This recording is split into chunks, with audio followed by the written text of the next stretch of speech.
I didn't do the Wes Anderson slow motion walking with a bunch of people. Anyway, I'm Dougald Lamont. I'm leader of the Manitoba Liberal Party, MLA for St. Boniface, and yeah, I'll take any of your questions. How many candidates do you have in place now? Right now we have 47. We just checked, and we're still adding a few more. So yeah, we still got a few more places to fill in. Now that the writs dropped, we're able to just sign people up. So yeah, we're looking forward to getting as many nominated as we possibly can. What took so long in getting towards 57? Why is it taking so long? Look, it's always a challenge to get 57 candidates for any party, but look, some of it is that we don't let everybody run. We have still been having people who are stepping forward who we are having to say no to. That's one of the realities. But look, it's always a challenge finding 57 candidates. But look, the fact is that of the ones we've already nominated, they are incredibly strong, and there are people who, look, I can't believe the quality of candidates we've got running for us. That to me speaks as much as anything. We have people who could be star candidates in any other party and they're running for us, so I think that's really important. How do you plan to compete? This is always a question for the Liberals. Yeah. The other parties have a lot of money. NDP got enough money for a front page ad today. Yeah.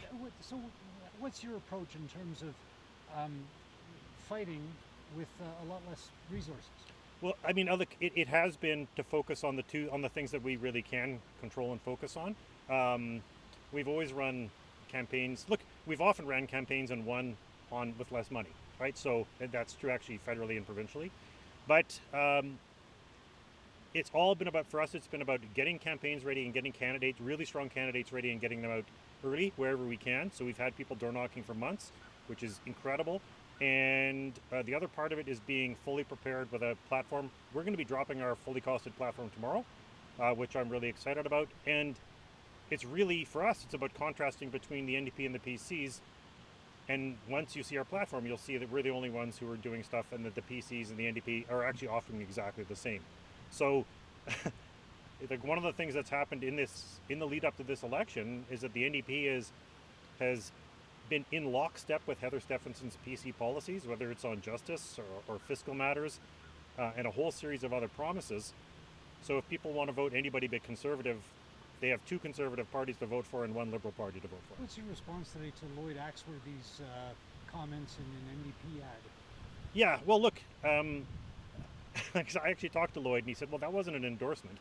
It was a letter of support because of the horrible way that the PCs have been treating Wab-Kinew, which is fully legitimate. I'll leave it up to others it's really up to Manitobans to decide whether, how they feel about Wab-Kinew.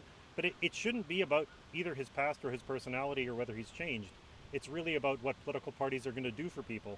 It's really about what Manitobans are about and candidates. So that's part of my response is that, character is part of it.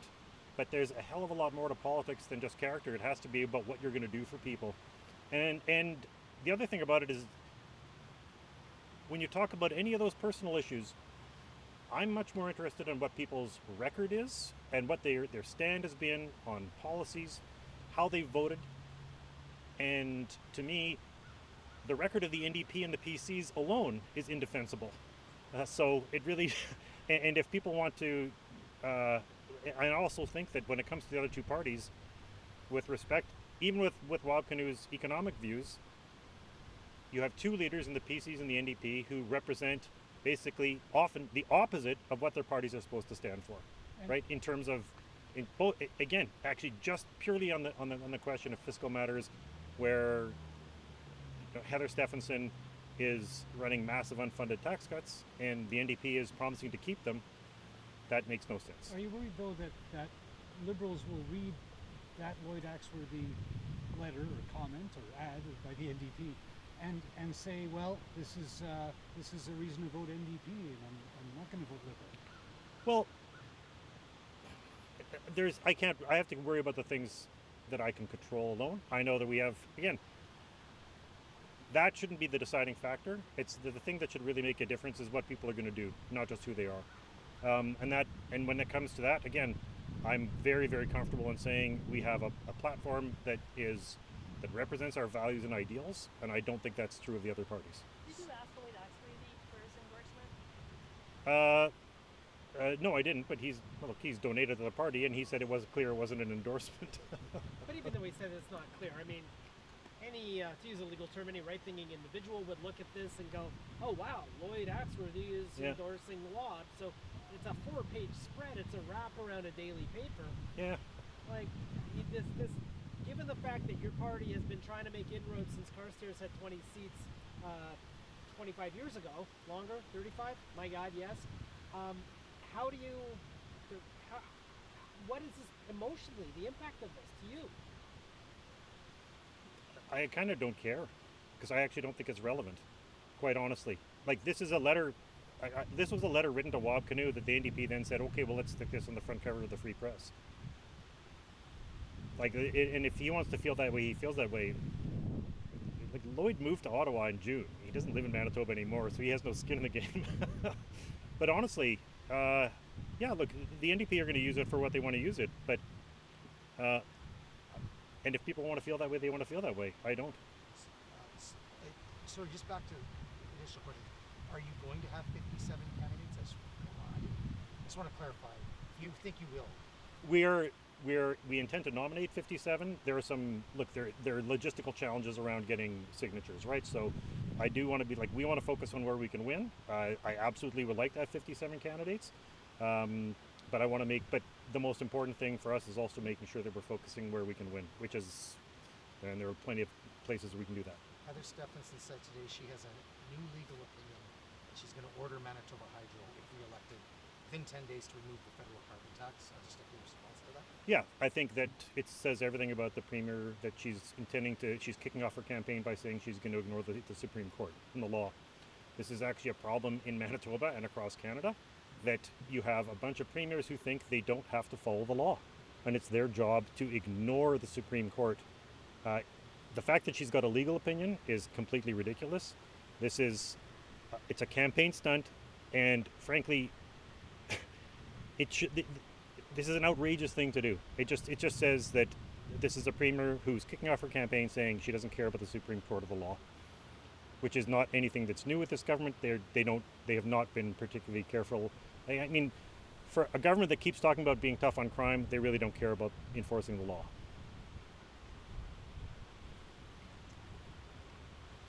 Thank you, merci. Okay, merci.